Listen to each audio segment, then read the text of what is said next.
की हमारी physics class का उद्देश्य एक लेंस युग्म की फोकस दूरी को ज्ञात करना है।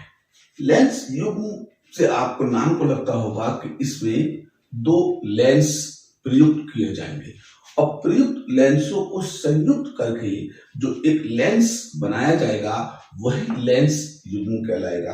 तो हमें लेंस युग्म यानी कि लेंसों का एक जोड़ा लेना है, उन्हें सटाकर चिपकाकर रखना है और फिर उसके सामने एक वस्तु को रखकर उसके प्रतिबिंब को प्राप्त जब किया जाएगा तो फिर प्रतिबिंब और वस्तु की स्थिति के साथ साथ उस लेंस युग्म की फोकस दूरी क्या आएगी।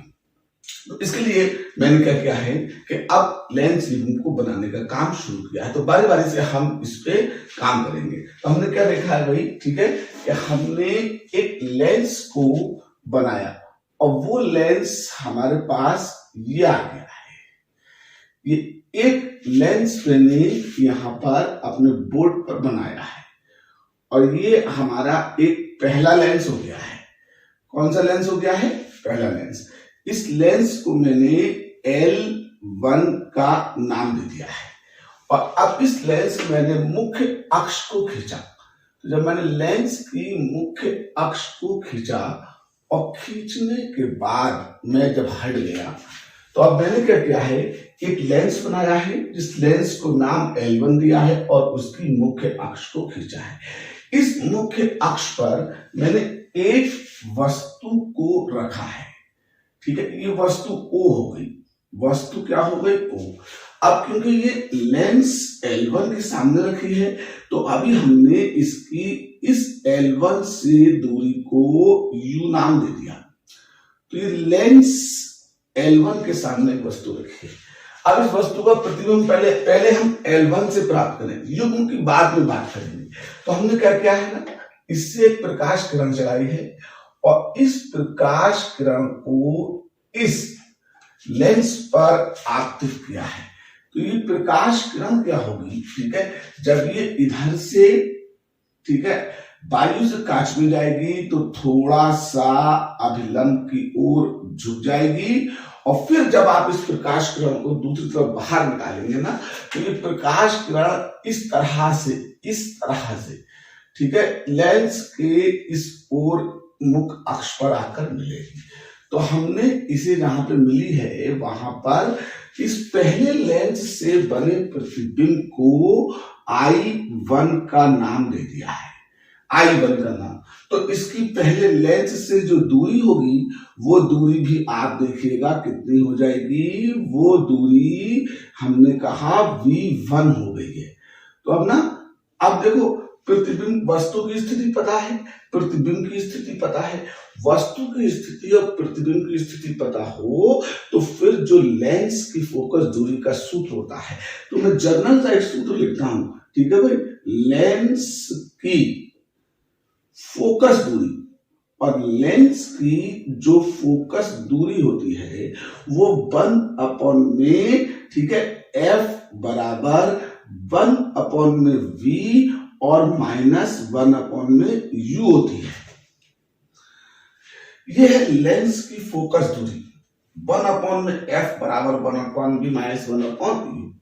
अब इसे मैं अगर लेंस से पहला लिख दूं, ठीक है, तो पहले लेंस की फोकस दूरी, तो फिर आप क्या देखेंगे, जब लेंस से पहले लिखा है ना तो पहले के लिए मैंने वस्तु की दूरी को U माना है और प्रतिबिंब की दूरी को V1। इससे मैच करें, पहले लेंस की फोकस दूरी, तो वस्तु की दूरी तो U है लेकिन जो प्रतिबिंब की दूरी V है वो पहले लेंस के लिए क्या है, V1 है। इसलिए आप क्या करेंगे, यहां पर V की जगह पर V1 को रखेंगे और अब पहले लेंस की फोकस दूरी को चित्र में लेके मैंने कह दिया है कितनी है, F1 है। 1 लगने का मतलब पहला। तो फिर हमने क्या किया, इस सूत्र को आगे बढ़ाया, तो 1/में F1 बराबर 1/में V1 और माइनस का 1/में U। इसे समीकरण 1 कह लिया है। क्या कह दिया? समीकरण एक कह दिया। तो इस तरीके से ये पहले लेंस की फोकस दूरी का सूत्र लिख गया है। बस इतना सा ध्यान रखेंगे कि पहले लेंस के लिए वस्तु तो यू ही मानेंगे, लेकिन जो प्रतिबिंब है उसकी स्थिति या दूरी को वी मान लेंगे। अब हमारा सवाल है लेंस युग्म, तो हमने क्या किया, इस लेंस के बराबर में एक दूसरे लेंस को जो है वो चिपका कर रखा है। इससे दूसरे लेंस को क्या किया है, चिपका कर रखा है। तो अब जब हमने इसके बराबर में एक लेंस और रखा और फिर अब ये हमारा लेंस ना बन करके क्या बन गया है, ये एक लेंस युग्म बन गया है। देखो भाई ये क्या बन गया है, लेंस युग्म। तो इस वाले को मैंने लेंस L2 कह दिया है। तो अब यहां से यहां तक ये देखो, जहां मैंने सिरे बंद कर दिए हैं, ये एक लेंस युग्म बन गया है। ठीक है भाई, ये जो है और इसके बीच में भी जो है ना, ये सब पदार्थ भरा हुआ होता है, खाली जगह नहीं होती है। आप लोग सोचते हो कि क्या इन दोनों लेंसों के बीच में इस खाली स्थान में, ठीक है, क्या खाली स्थान रह गया है, क्या उसमें भरा हुआ है, कैसे कैसे क्या होगा, तो ये सारी बात अपने मन से निकाल दीजिए। इसमें भी वही पदार्थ होगा जिस पदार्थ पे लेंस बने हुए होंगे। तो अब आपने क्या देखा है कि अभी तक जो सिंगल लेंस था वो एक क्या बन चुका है, लेंस युग्म बन चुका है। ठीक है, उस लेंस को नाम मैंने L2 दे दिया है, पहले वाले को L1 दे दिया है। तो अब देखिए सवाल ये पैदा होता है ना कि लेंस युग्म में जो लेंस L1 था उसके लिए तो वस्तु O हो गई, लेकिन लेंस L2 आया, क्या उसके लिए वस्तु O ही रहेगी ना, उसके लिए वस्तु O नहीं होगी। क्योंकि प्रकाश की घटनाओं में वस्तु उसे मानते हैं जहां से प्रकाश किरण घटना से पहले सीधी चलती है या सीधी चलती हुई प्रतीत होती है। तो देखो इस वाले वस्तु से अब इस वाले लेंस के पृष्ठ तक ये किरण तो सीधी आ नहीं सकती। कौन सी आ सकती है, ये वाली आ सकती है, ये वाली। तो इसलिए जो पहले लेंस का प्रतिबिंब है वो दूसरे लेंस के लिए काय का काम करेगा, वस्तु का काम करेगा। तो यहां पे हम लिखते हैं, ठीक है, देखिए अब सुने, L2 का मतलब दूसरा, L2 लेंस के लिए L1 का प्रतिबिंब वस्तु का कार्य करेगा। किसका कार्य करेगा, वस्तु का कार्य करेगा। तो इसका मतलब जब वस्तु का कार्य कर रहा है तो फिर वस्तु की दूरी तो आपकी कितनी आ गई, ठीक है, पहले का प्रतिबिंब L2 के लिए वस्तु और पहले की दूरी कितनी है, V1, तो इसलिए कितनी आ गई, V1 आ गई। अब इसका प्रतिबिंब कहां बनेगा, तो ये जो प्रकाश किरण यहां से थी ना, आप इसी किरण को इधर को वापस लौटाइए, इसी को। अब ये आप देखिए यहां से यहां तक इसे वापस लौटाते हुए देखें तो आप सोचेंगे कि अरे ये तो इस बिंदु पर आपतित हुई है, तो अंदर ये अभिलंब की ओर झुकेगी। तो जब अंदर अभिलंब की ओर झुकेगी तो आप इसे अंदर अभिलंब की ओर झुकाकर पीछे की ओर हटा लीजिए। तो जब ये अंदर अभिलंब की ओर झुकी और इसे आपने पीछे हटा करके देखा, जब आपने इसे पीछे हटा करके देखा तो ये पीछे हटाए जाने पर इस बिंदु पर मिलती हुई प्रतीत हुई है। तो अब यहां पर इसका जो है वो वास्तविक प्रतिबिंब आ जाएगा, और ये अब एक अकेले से नहीं आएगा, पूरे युग्म से आ गया है। तो इसलिए अब ये प्रतिबिंब की दूरी जो कहलाएगी युग्म लेंस से, वो यहां से यहां तक दूरी कितनी हो जाएगी, V हो जाएगी। तो अब इसमें जो प्रतिबिंब की दूरी है, ठीक है भाई, प्रतिबिंब की दूरी वो क्या रहेगी, वो तो V रहेगी। अब आप लेंस की फोकस दूरी के सूत्र में लिखें तो L2 लेंस की क्या लिखेंगे, फोकस दूरी। तो L2 लेंस की फोकस दूरी तो 1/f बराबर 1/v और माइनस 1/u होता है। तो v प्रतिबिंब की दूरी है और u वस्तु की दूरी है। तो u की जगह पर आप क्या लिखेंगे, v1 लिख देंगे। इसे हटा के क्या लिखेंगे, v1, क्योंकि दूसरी लेंस के लिए वस्तु का कार्य क्या कर रहा है, प्रतिबिंब कर रहा है। तो इसकी जगह पर तो आप क्या करेंगे, v1 लिखेंगे। लेकिन अब प्रतिबिंब की दूरी क्या है, v, तो दूसरे लेंस का प्रतिबिंब v पे बना है, इसलिए भी लिखा रख देंगे। और जब L2 लेंस है तो इसमें क्या लगा देंगे, 2 लगा देंगे। तो इस तरह से आपको क्या होगा कि अब पहले लेंस L1 और दूसरे लेंस L2 दोनों का क्या मिल जाएगा, सूत्र मिल जाएगा, L1 और L2 का सूत्र मिल जाएगा। अब आप ये देखें L1 और L2 थोड़ी अकल लगाएं, L1 और L2 क्या अलग अलग हैं या जुड़ के बने हैं? तो L1 और L2 आपस में जुड़ के बने हैं, संयुक्त होकर बने हैं। तो आप भी क्या करेंगे, इस दूरी को, इस समीकरण को और इस समीकरण को, इस फोकस दूरी के समीकरण को और इस फोकस दूरी के समीकरण को आपस में क्या करेंगे, जोड़ देंगे। तो जब आप लेंस युग्म की फोकस दूरी लिखेंगे तो आप क्या करें, लेंस युग्म के लिए, लेंस युग्म के लिए, ठीक है, समीकरण 1 व समीकरण 2, समीकरण 1 व 2 को जोड़ दीजिए। जोड़ने पर जब जोड़ेंगे तो इसमें F1 का है और इसमें F2 का है, तो 1 में F1 और प्लस 1 में F2 बराबर का निशान, इसके मान रखिए। तो 1 में, ठीक है, V1 माइनस का 1 में U, अब इसके मान रखिए। तो प्लस का 1 में V और माइनस का 1 में V1। तो 1 में V1 एक प्लस का है और एक माइनस का है। देखो यहां पर 1 में V1 एक कैसा है, प्लस का और एक माइनस का, ये आपस में क्या होंगे, कैंसिल हो जाएंगे। अब क्या बचता है, इधर देखेंगे, अब क्या बचता है, 1 में F1 और प्लस 1 में F2 बराबर 1 में V और माइनस 1 में U बचेगा। देखिए 1 में V प्लस का था तो 1 में V प्लस का लिख दिया है, और 1 में U माइनस का था तो 1 में क्या लिख दिया, माइनस का लिख दिया है। अब देखिए भाई, ठीक है, 1 में V और 1 में U।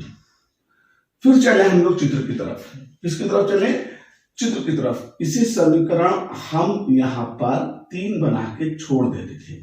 अपने चित्र की तरफ आते हैं तो देखो U पूरे युग्म की वस्तु है और V पूरे युग्म से प्राप्त प्रतिबिंब है। तो इसका मतलब कि 1/V माइनस 1/U पूरे युग्म लेंस की फोकस दूरी होगी। तो आप क्या करेंगे, इसकी जगह पर, ठीक है, जो ये निकल के आया है, ठीक है, कि 1/V माइनस 1/U बराबर 1/F लिख देंगे।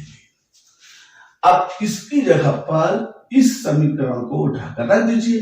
तो समीकरण 3 से देखेंगे, समीकरण 3 से, और समीकरण 3 से देखने के बाद 1 में F1 और प्लस 1 में F2 बराबर किसके हो जाएगा, 1 में F के आ जाएगा। तो आप इस तरह से क्या देखेंगे कि आपको लेंस युग्म की फोकस दूरी का समीकरण आ जाएगा। तो ये जो होगा ना, यही लेंस युग्म की फोकस दूरी का समीकरण है, फोकस दूरी का समीकरण है। तो लेंस युग्म की फोकस दूरी के समीकरण के लिए आपको क्या करना है, छोटी छोटी सी बातों को दो ध्यान रखना है कि आप इसमें जिस लेंस युग्म को लें उसके दोनों लेंस एक साथ रख के चित्र न बनाएं। जैसे मैंने किनारा खींचा तो आप पहले लेंस को खींचिए, तो पहले लेंस को आप किनारे खींचने के बाद आपको पहले लेंस के सामने रखी वस्तु की स्थिति का पता चल जाएगा, और पहले लेंस से जो प्रतिबिंब बनेगा आपको उसका पता चल जाएगा, जिससे आप पहले लेंस की फोकस दूरी के सूत्र को इस सूत्र की मदद से, ये वाला सूत्र मैंने लिखा है, लेंस की फोकस दूरी, तो इसकी मदद से जब आप पहले लेंस की फोकस दूरी लिखेंगे ना, तो F की जगह पे F1 लिख देंगे, v की जगह पर v1 लिख देंगे और u की जगह पर u लिख देंगे। तो इस तरह से आपको पहले लेंस की फोकस दूरी का समीकरण आ जाएगा। अब आप दूसरे लेंस को पहले लेंस के बराबर में रखकर किरण आरेख खींचे। तो दूसरे लेंस को जब पहले लेंस के बराबर में रखकर किरण आरेख खींचेंगे तो फिर आप देखेंगे कि अब हम दूसरे लेंस के लिए वस्तु कहां से लाएं। तो कहीं से वस्तु लाने की ले जाने की जरूरत नहीं है। जो पहले लेंस से प्रतिबिंब प्राप्त होगा वही प्रतिबिंब दूसरे लेंस के लिए वस्तु का काम करेगा। तो इस तरह से आप क्या करेंगे, जो पहले लेंस का प्रतिबिंब था वो दूसरे लेंस जो है ये वाला L2 दूसरे लेंस के लिए क्या हो गया, वस्तु का काम कर रहा है। तो फिर आप तुरंत वस्तु की दूरी दूसरे लेंस के लिए v1 लिख देंगे। अब चेक करना है कि दूसरे लेंस के लिए प्रतिबिंब कहां पर बनेगा। तो आप क्या करेंगे कि दूसरे लेंस के लिए जब किरण को पीछे को हटाएंगे तो वो जहां पे मिलती हुई प्रतीत होगी वहां पर दूसरे लेंस का प्रतिबिंब मिल जाएगा, दूसरे लेंस से प्रतिबिंब मिल जाएगा। अब दूसरे लेंस से मिलना तो एक बहाना हो गया, क्योंकि अब दूसरा पहले से चिपक के रखा हुआ है तो वो पूरे लेंस युग्म का प्रतिबिंब भी कहलाएगा। ठीक है, दूसरे का तो होगा और साथ में लेंस युग्म का प्रतिबिंब भी कहलाएगा। तो इस तरह से आपको दूसरे लेंस की दो चीजें मिल जाएंगी, एक वस्तु की दूरी और दूसरी प्रतिबिंब की दूरी। अब इन दूरी को फिर से आप इस समीकरण में जब रखेंगे ले जाके तो दूसरे लेंस की फोकस दूरी को आपने क्या दिया है, अगर दूसरे लेंस की फोकस दूरी को आपने f2 कह दिया है तो फिर आप क्या करेंगे, ठीक है, इस f की जगह पे f2 रख देंगे, इस v की जगह पे v को रखा रख देंगे। लेकिन अब जब आएगी वस्तु की स्थिति या दूरी लिखने की बात तो आप उसे क्या लिखेंगे, v1 लिखेंगे। आप उसे क्या लिखेंगे, v1 लिखेंगे। इस तरह से आपको पहले और दूसरे दोनों लेंसों की फोकस दूरियों के समीकरण मिल जाएंगे। समीकरण 1 और समीकरण 2 बना लीजिएगा।